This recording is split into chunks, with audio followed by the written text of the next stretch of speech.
નમસ્કાર વિદ્યાર્થી મિત્રો, અગાઉ આપણે ઉદાહરણના બે દાખલા જોયા. એનાથી આગળ હવે આપણે વધી કુલમ્બનો નિયમ.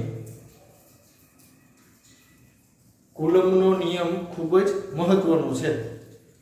સૌથી પહેલા આપણે એ વાત કરવાની થાય કે અગાઉ આપણે એવી વાત કરી કે બે સજાતીય વિદ્યુતભાર હોય અથવા આપણે એવું કહીએ કે સમાન વિદ્યુતભાર હોય તો એની વચ્ચે અપાકર્ષણ થાય છે, અને વિજાતીય વિદ્યુતભાર હોય તો તેમની વચ્ચે આકર્ષણ બળ લાગે છે. જેવી રીતે આપણે વાત કરી કે આ એક ઇલેક્ટ્રોન છે અને આ એક પ્રોટોન છે. આ ઇલેક્ટ્રોન છે અને આ પ્રોટોન છે. તો ઇલેક્ટ્રોન ઉપરનો વિદ્યુતભાર આપણે એમ કહીએ છીએ કે ધન છે. ઇલેક્ટ્રોન ઉપરનો વિદ્યુતભાર આપણે એવું કહીએ કે ઋણ છે, અને પ્રોટોન છે તો એના ઉપરનો વિદ્યુતભાર આપણે ધન કહીએ છીએ. આકૃતિમાં આપણે દર્શાવ્યું છે આ ઇલેક્ટ્રોન છે ધારો કે, અને આ આપણો પ્રોટોન છે. એક ઇલેક્ટ્રોન છે, એક પ્રોટોન છે. ઇલેક્ટ્રોન છે તો એના પરનો વિદ્યુતભાર ઋણ છે. પ્રોટોન છે તો એના ઉપરનો વિદ્યુતભાર ધન છે. તો આપણે એવું કહીએ કે આ બે વચ્ચે આમ આકર્ષણ બળ લાગે છે, કારણ કે વિજાતીય વિદ્યુતભાર થયા. એવી રીતે બે સજાતીય વિદ્યુતભાર હોય એટલે કે આ એક ઇલેક્ટ્રોન છે અને આ પાછો બીજો ઇલેક્ટ્રોન છે. તો અહીંયા તમે જોઈ શકો કે આ સજાતીય વિદ્યુતભાર થયા, કારણ કે ઇલેક્ટ્રોન છે તો એની અંદરનો વિદ્યુતભાર ઋણ હોય. આ ઇલેક્ટ્રોન છે એટલે એની અંદરનો વિદ્યુતભાર ઋણ હોય. એટલે આ સજાતીય વિદ્યુતભાર છે, સજાતીય કયો કે સમાન કયો, તો એની વચ્ચે અપાકર્ષણ બળ લાગે છે. અહીંયા આપણે એવી વાત કરી કે આ બે વચ્ચે આકર્ષણ બળ લાગે છે, અને આ બે વચ્ચે અહીંયા અપાકર્ષણ બળ.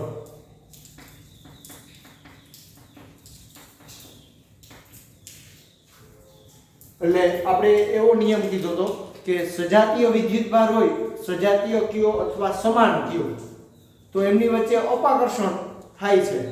અને વિજાતીય વિદ્યુતભાર હોય, વિજાતીય એટલે કે એક ધન અને એક ઋણ, વિજાતીય વિદ્યુતભાર હોય તો તેમની વચ્ચે આકર્ષણ બળ લાગે છે. હવે અહીંયા આપણે એનાથી આગળ વિચારવાનું છે કે આ આકર્ષણ બળ લાગે છે, અપાકર્ષણ બળ લાગે છે, પણ આ બળ કેટલું લાગે છે, એની માત્રા કેટલી છે. બરોબર. જેવી રીતે હું તમને એમ કહું કે આ એક ઇલેક્ટ્રોન છે અને આ એક પ્રોટોન છે, તો હવે આપણે એમ કહીએ કે આ બે વચ્ચે અપાકર્ષણ બળ લાગે છે, અથવા આપણે એમ કહીએ કે આકર્ષણ બળ લાગે છે. આ ઇલેક્ટ્રોન છે, આ પ્રોટોન છે, એટલે આ બે વચ્ચે આકર્ષણ બળ લાગે છે. હવે આ આકર્ષણ બળ કેટલું લાગે છે, એની માત્રા કેટલી છે, એટલે કે એનું મૂલ્ય કેટલું છે, આ જાણવા માટે કુલમ્બે નિયમ આપ્યો. બરાબર સમજો. આકર્ષણ થતું હોય કે અપાકર્ષણ થતું હોય, બરોબર, તો આકર્ષણ થતું હોય કે અપાકર્ષણ થતું હોય, પણ આ બળ કેટલું લાગે છે, આકર્ષણ બળ કેટલું લાગે છે, અપાકર્ષણ બળ કેટલું લાગે છે, એની માત્રા કેટલી છે, એટલે કે એનું મૂલ્ય કેટલું છે, આ જાણવા માટે કુલમ્બે નિયમ આપ્યો છે. વિદ્યાર્થી મિત્રો, આ નિયમ છે એ આપણા માટે ખૂબ જ મહત્વનો છે. દાખલામાં અને એમસીક્યુમાં એનો ઉપયોગ આવશે, એટલે આપણે આ નિયમ બરાબર સમજવાનો છે. મેં અહીંયા નિયમ લખ્યો છે જેથી કરીને આપણો સમય છે એ બગડે નહીં. બે બિંદુવત સ્થિર વિદ્યુતભારો, બે બિંદુવત શબ્દ બરાબર સમજો. બે બિંદુવત અને પાછા સ્થિર વિદ્યુતભારો, બે બિંદુવત સ્થિર વિદ્યુતભારો. એટલે સૌથી પહેલા આપણે બિંદુવત છે એનો અર્થ ખબર હોવી જોઈએ. અગાઉ પણ મેં તમને સમજાવ્યું હતું. વિદ્યુત ભારિત પદાર્થો છે એના પરિમાણ, અથવા એવું કહો કે રેખીય પરિમાણ, તેમની વચ્ચેના અંતરની સરખામણીમાં ખૂબ જ નાના હોય, તો આવા વિદ્યુત ભારિત પદાર્થોને તમે બિંદુવત વિદ્યુતભાર તરીકે લઈ શકો. બરાબર સમજો વિદ્યાર્થી મિત્રો. વિદ્યુત ભારિત પદાર્થોના પરિમાણ તેમની વચ્ચેના અંતરની સરખામણીમાં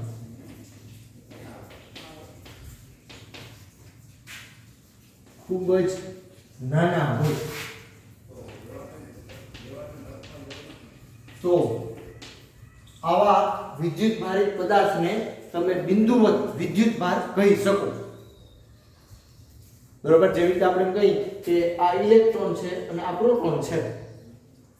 બરોબર, ઇલેક્ટ્રોન છે અને પ્રોટોન છે, એની વચ્ચે જો આ અંતર મેં બતાવ્યું છે. બરોબર, જેવી રીતે હું તમને એમ કહું કે આ ઇલેક્ટ્રોન છે અને આ પ્રોટોન છે. હવે એની વચ્ચે અંતર એટલું છે, જો એનું જે પરિમાણ છે, ઇલેક્ટ્રોનનું પરિમાણ છે, એની સરખામણીમાં આ અંતર વધારે છે. બરોબર, તો આવા પદાર્થો હોય કે આવા કણ હોય એને તમે બિંદુવત વિદ્યુત ભાર તરીકે લઈ શકો. વિદ્યાર્થી મિત્રો, આ વ્યાખ્યા છે એ મેં તમને અગાઉ પણ સમજાવી છે. બરોબર, ન સમજાવી હોય તો હજી એક સાદું ઉદાહરણ આપું તમને કે આ ધારો કે આપણો એક વિદ્યુત ભાર છે અને આ આપણો માનો કે બીજો કોઈ વિદ્યુત ભાર છે. હવે એની વચ્ચે આટલું બધું અંતર છે. જો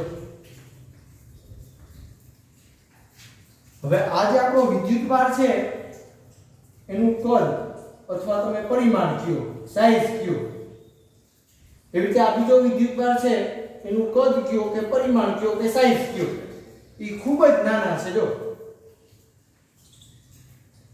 સાઈઝ એની ખૂબ જ નાની છે. કોની સરખામણીમાં?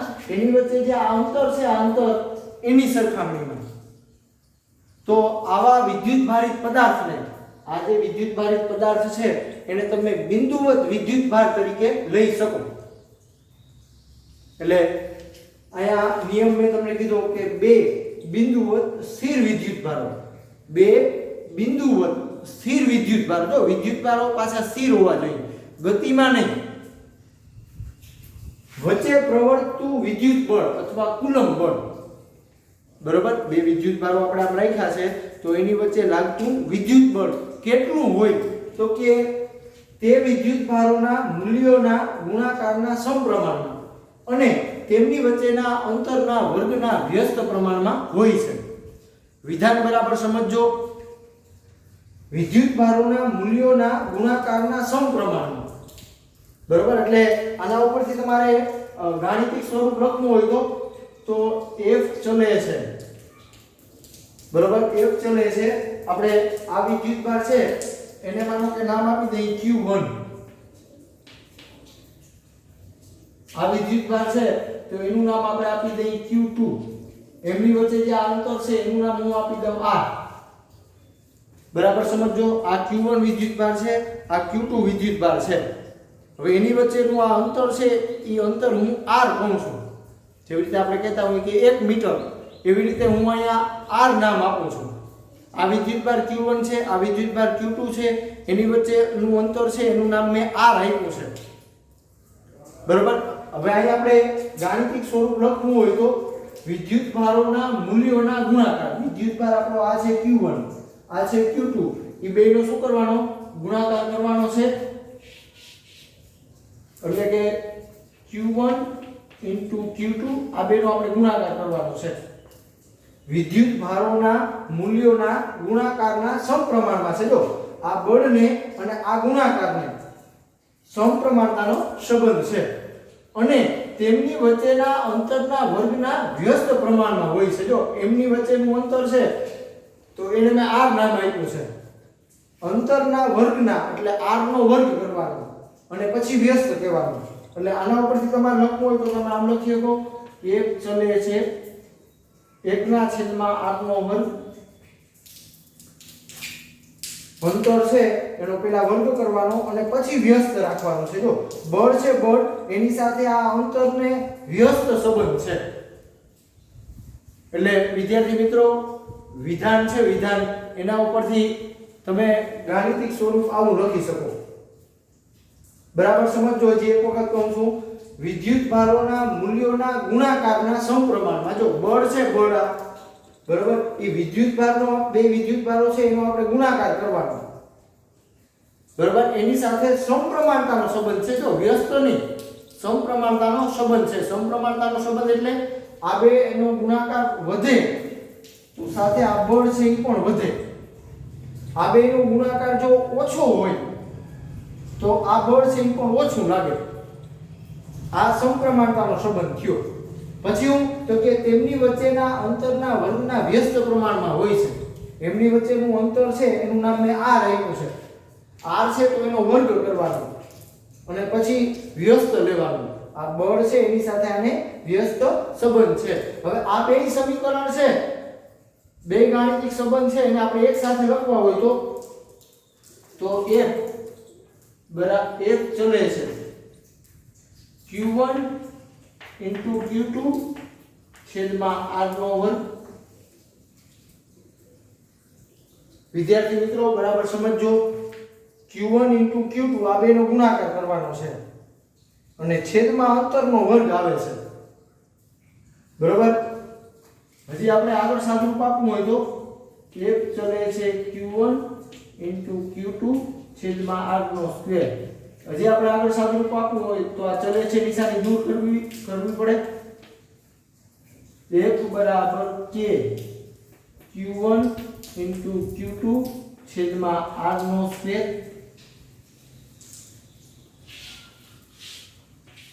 આ કુલમ્બનો નિયમ થયો. હવે એમાં આ સમપ્રમાણતાની નિશાની છે, આપણી ચલે છે નિશાની છે એ દૂર કરી તો એના માટે અચળાંક લીધો k. k છે એને શું કહેવાય તો કે k છે એને કુલમ્બ અચળાંક કહેવામાં આવે. હવે એની કિંમત કેટલી હોય બરાબર, k છે તો એની કિંમત કેટલી હોય તો કે 8.9875 ગુણ્યા 10⁹ બરાબર. એટલે નિયરલી ઇક્વલ ટુ આપણે આ કેટલી લેવાની કિંમત 8.98 છે એટલે એ 9 લેવાની થાય ગુણ્યા 10⁹. હવે વિદ્યાર્થી મિત્રો આ k છે બરાબર એને કુલમ્બ અચળાંક કહેવાય. એનું મૂલ્ય કેટલું હોય તો કે 8.9875 ગુણ્યા 10⁹ બરાબર. વ્યવહારિક હેતુ માટે આપણે દાખલા ગણવા માટે વ્યવહારિક હેતુ માટે આ k નું મૂલ્ય છે બરાબર એ 8.98 છે એટલે એ 9 ગણવામાં આવે છે. 9 ગુણ્યા 10⁹. હવે વાત કરવાની થાય કે આ k નો એકમ શું આવે બરાબર. આપણે જે k લીધો છે એને કુલમ્બ અચળાંક કહેવાય. હવે એનો એકમ શું આવે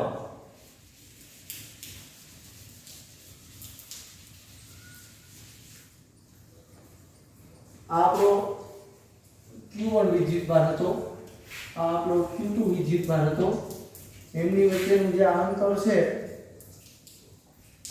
એને આપણે r નામ આપ્યું. હવે k નો આપણે એકમ મેળવવો હોય તો શું કરવાનું? આ જે k નો એકમ મેળવવો હોય તો આ k ને કરતા કરવો પડે સૂત્રમાંથી બરાબર. k ને કરતા કરો તો શું થાય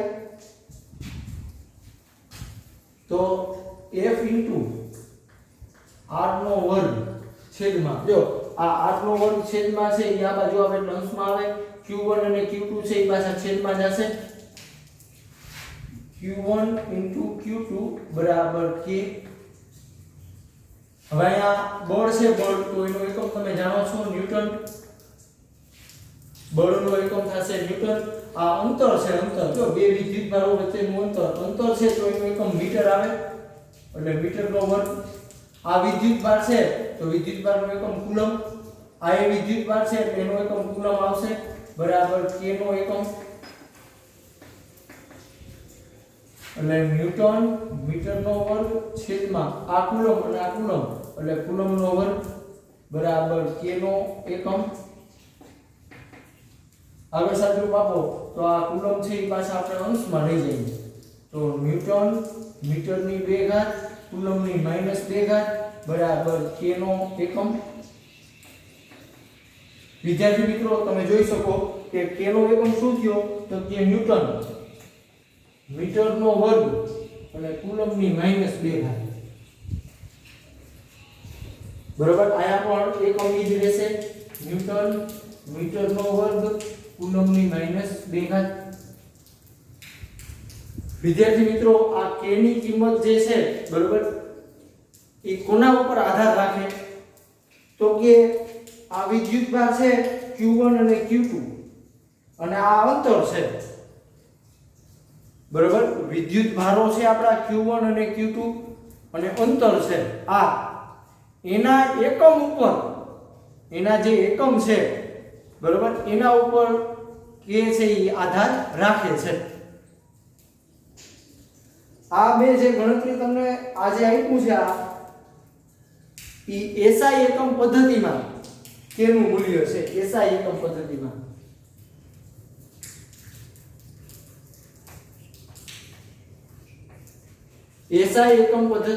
કેનું મૂલ્ય એટલું આવશે 9 × 10⁹ ક્યુ કે 8.9875 × 10⁹ ક્યુ.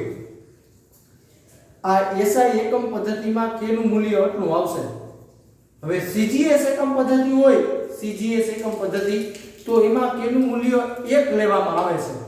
ખાસ સમજો, CGS એકમ પદ્ધતિ હોય, CGS એકમ પદ્ધતિમાં એનું મૂલ્ય 1 લેવામાં આવે.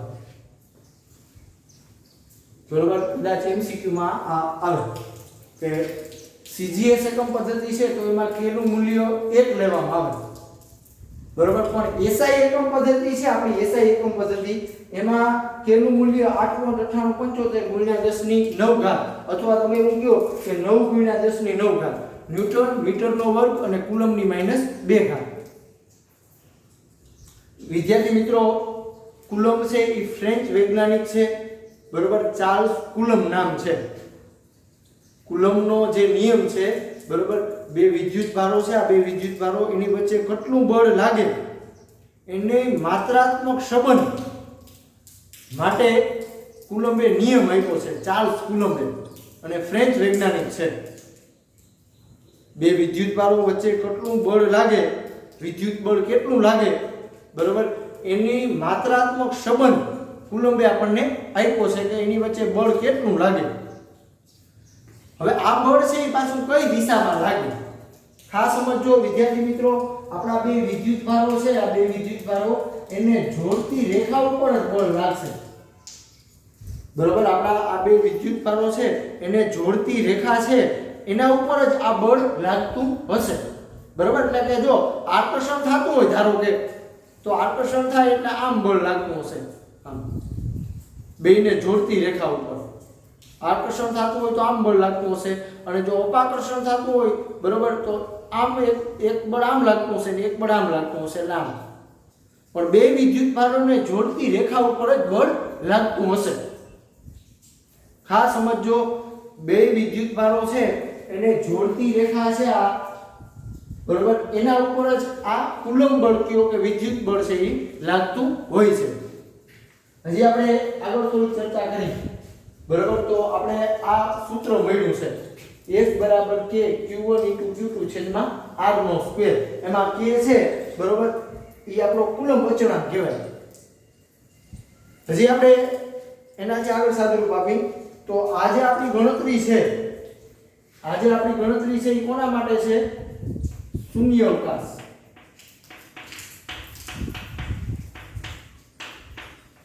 આજે બે આપણા વિદ્યુતભારો છે બરોબર, એ આપણા શૂન્ય અવકાશમાં રાખ્યા છે. બે વિદ્યુતભારો છે એ એના માટે માધ્યમ તરીકે આપણે શૂન્ય અવકાશ લીધો છે, એના માટે આપણી આ ગણતરી છે. શૂન્ય અવકાશ માટે S = K Q1 * Q2 / R². હજી આગળ તમે સાદુરૂપ આપતા હોય આનું બરોબર, તો F = K Q1 * Q2 / R² આવું સૂત્ર છે. હવે શૂન્ય અવકાશ હોય, જો શૂન્ય અવકાશ માધ્યમ તરીકે બરોબર, એટલે કે આ એક વિદ્યુતભાર અને આ બીજો વિદ્યુતભાર છે બરોબર, એ આપણે જો અવકાશ અથવા આપણે એવું કહીએ કે શૂન્ય અવકાશમાં રાખ્યા છે બે વિદ્યુતભાર. આ રીતે આપણે બે વિદ્યુતભાર શૂન્ય અવકાશમાં રાખ્યા હોય તો એના માટે આપણે આગળ જે વિચારીએ તો K બરાબર શું લેવાનું? તો કે K બરાબર 1/4 પાઈ એપ્સિલોન 0 લેવાનું બરોબર કે છે કે એ આપણો હોય એટલો બરોબર પણ ભૌતિક વિજ્ઞાનમાં આગળ આપણે આ k નો ઉપયોગ ઘણી જગ્યાએ આવશે એટલે આપણી ગણતરી સરળ કરવા માટે બરોબર આગળ ક્યાંય આનો ઉપયોગ આવશે તો આપણી ગણતરી છે એ સરળ બને એના માટે k છે કે એ આવો પણ લેવામાં આવે છે 1/4 પાઈ એપ્સિલોન 0 ભૌતિક વિજ્ઞાનમાં ઘણા પ્રશ્નો એવા હોય એને ઉકેલવા માટે આ સ્વરૂપ છે એ સરળ બનતું હોય હવે અહીંયા પાછો વાત આવે કે આ એપ્સિલોન 0 તો આ એપ્સિલોન 0 કહેવાય તો ઈ શું છે તો શૂન્યાવકાશની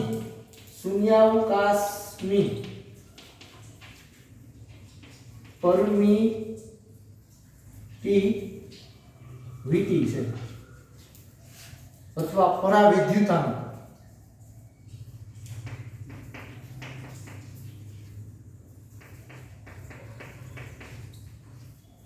બરોબર એપ્સિલોન 0 છે એને શૂન્યાવકાશની પરમિટિવિટી અથવા પરાવિદ્યુતાંક કહેવામાં આવે છે હવે આ એપ્સિલોન 0 છે એની કિંમત કેટલી હોય તો એની કિંમત હોય 8.854 ગુણ્યા 10⁻12 આનો એકમ શું આવે બરોબર એકમ શું આવશે તો કે ન્યૂટનની -1 ઘાત થઈ જશે મીટરની -2 ઘાત થઈ જશે અને કુલમ્બની +2 ઘાત થઈ જશે બરોબર આ એપ્સિલોન 0 છે એની કિંમત 8.854 ગુણ્યા 10⁻12 ઘાત લેવામાં આવે છે હવે આ કેવી રીતે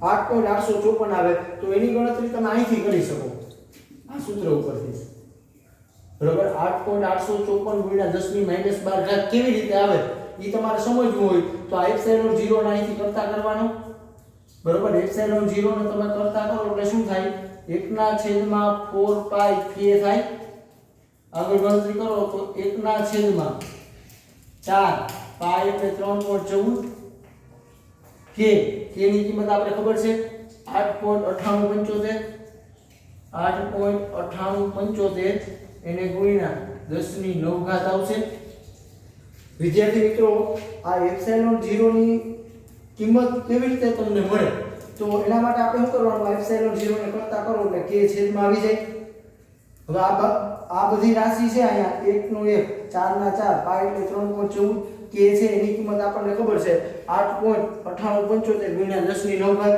આનું તમે સાદુરૂપ આપો બરોબર એટલે આપણો આ જવાબ આવશે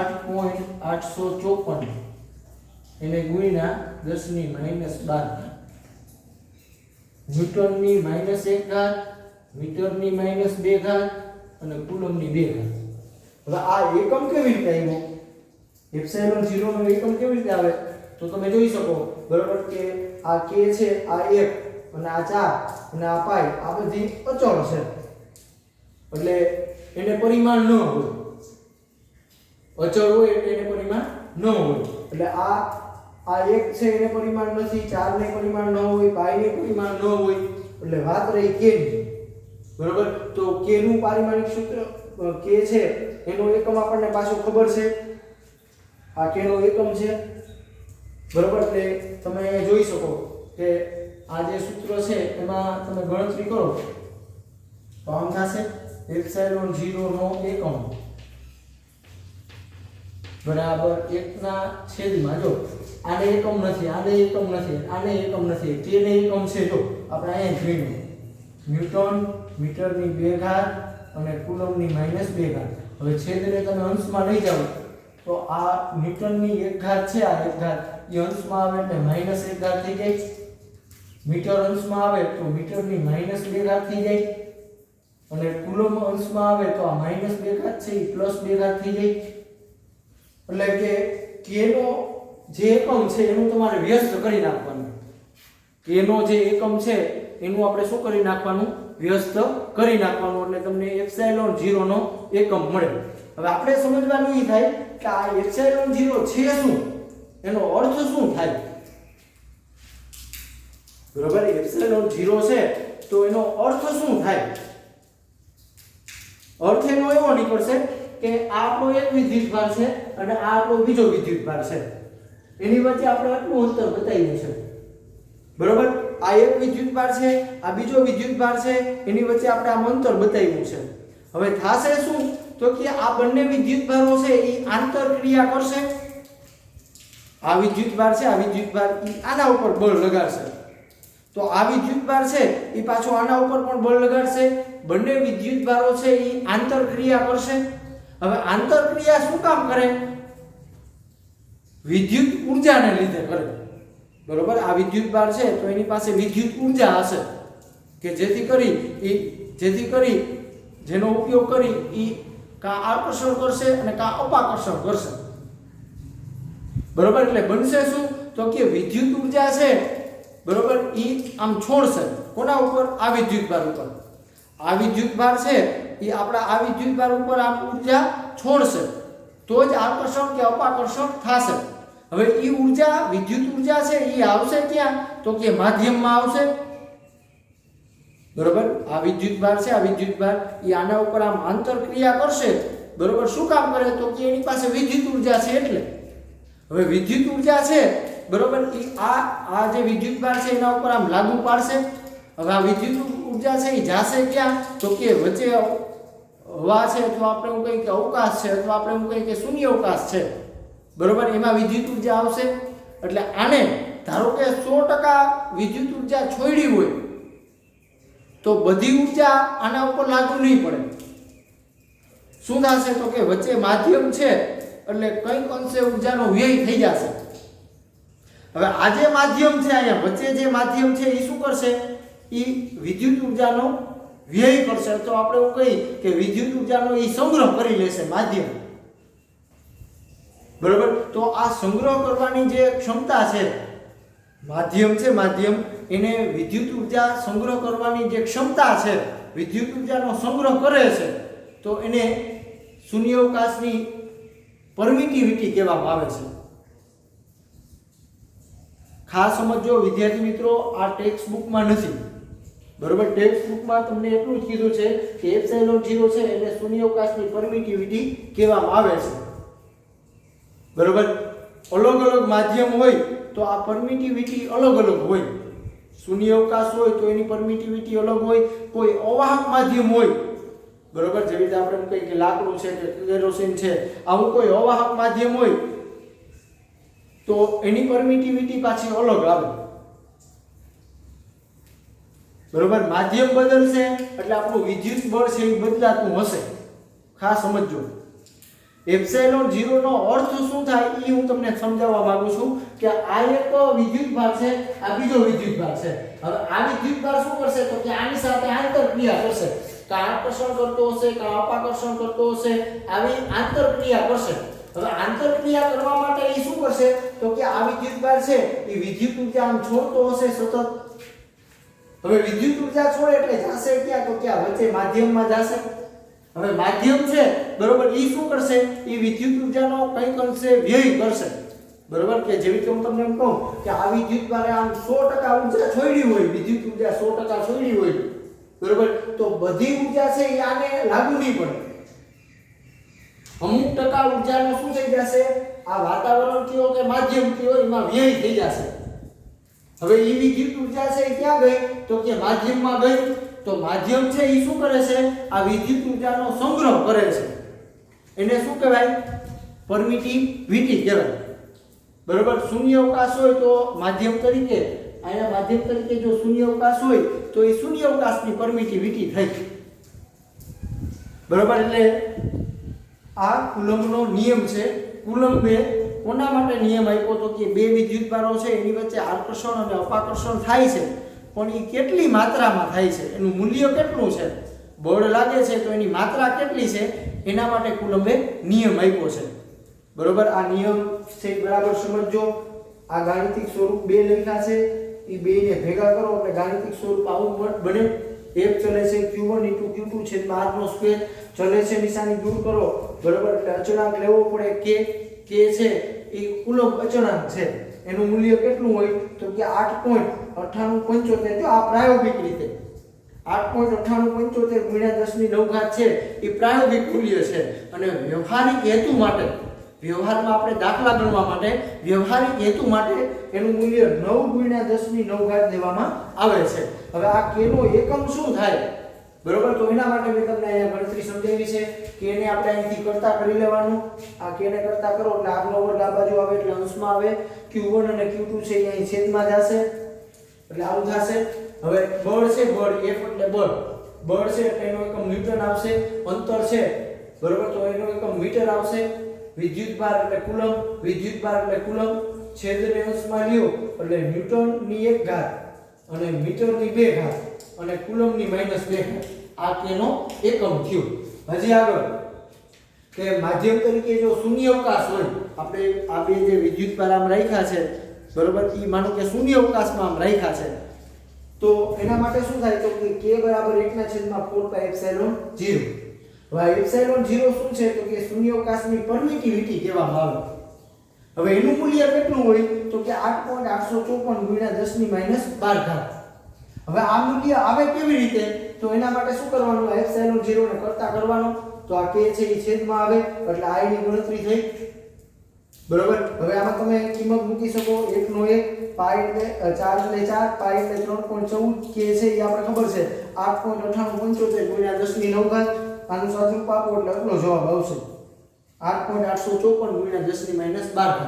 હવે વાત એ રહી કે એપ્સિલોન 0 નો એકમ શું આવે. એકમ શોધવા માટે મેં તમને અહીં ગણતરી સમજાવી બરોબર. એકમ શોધવા માટે આપણે શું કરવાનું તો કે આ 1 છે એ અચળ એટલે આને એકમ ન હોય 4 ને એકમ ન હોય પાઈ છે તો એને પણ એકમ ન હોય k છે બરોબર એને એકમ છે આપણે અહીં શોધ્યો છે જો k નો જે આપણે એકમ શોધ્યો છે આ એકમ એ આપણે અહીં લખવાનો થાય છેદમાં છેદને પાછા અંશમાં લઈ જાવ બરોબર એટલે તમને કે એપ્સિલોન 0 નો આવો એકમ મળે. હવે બીજી વાત ઈ કરવાની થાય કે શૂન્યાવકાશ છે શૂન્યાવકાશ તો એના માટે એપ્સિલોન 0 લેવામાં આવે પણ આપણા બે વિદ્યુતભારો છે બરોબર બે વિદ્યુતભારો ઈ માનો કે અવાહક માધ્યમમાં રાખ્યા હોય જેવી રીતે આપણે એમ કહીએ કે લાકડું છે પ્લાસ્ટિક છે કેરોસીન છે એમાં બે વિદ્યુતભારને આમ રાખ્યા હોય r અંતરે બરોબર તો ગણતરી કેવી રીતે કરવી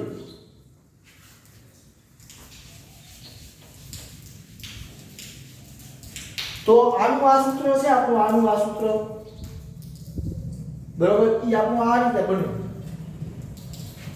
F = k q1 * q2 છેદમાં r નો સ્ક્વેર. હવે એમાં k બરાબર તો તમારે શું લેવાનું 1/4π ખાલી એપ્સિલોન. વિદ્યાર્થી મિત્રો શૂન્યાવકાશ હોય તો એપ્સિલોન 0 લેવાનો અને અવાહક માધ્યમ હોય અવાહક માધ્યમ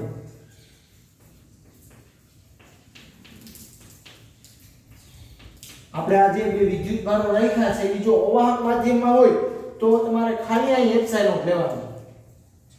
એપ્સિલોન ને શું કહેવાય માધ્યમની અવાહક